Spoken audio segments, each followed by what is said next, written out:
Welcome back to part 3 of the American Revolution, where we are exploring the events and characters that shaped the birth of the United States of America. I'm your host, and in this episode, we will be discussing the first battles of the American Revolution. Segment 1: The Build-up to War. After the Declaration of Independence was signed, the 13 American colonies were officially at war with Britain.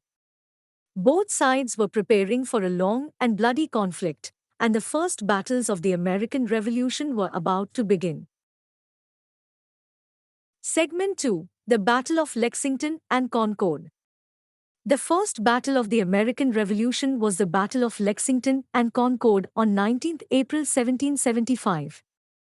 British troops were ordered to seize arms and ammunition stored by the colonists, and they were met by American militia at Lexington and Concord. The American militia fought bravely, but they were eventually forced to retreat. This battle marked the beginning of the armed conflict between the colonies and Britain. Segment 3: The Battle of Bunker Hill. One of the most famous battles of the American Revolution was the Battle of Bunker Hill on 17 June 1775. American forces, under the command of Colonel William Prescott, occupied the high ground of Bunker Hill and prepared to defend against a British attack. The battle was a bloody and intense struggle, with both sides suffering heavy casualties, but the Americans eventually retreated. Despite the defeat, the Battle of Bunker Hill demonstrated the determination and bravery of the American forces and inspired others to join the fight for independence. Segment 4: The Military Strategy of Both Sides.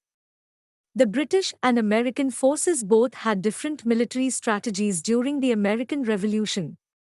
The British relied on their well-trained and well-equipped regular army, while the Americans relied on their militia and guerrilla tactics.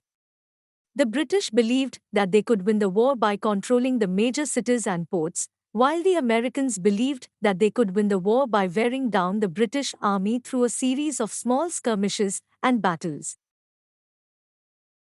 That's it for this episode of the American Revolution. In our next episode, we will be discussing the role of George Washington in the American Revolution and his rise to become the first president of the United States. Thank you for listening, and we will see you next time.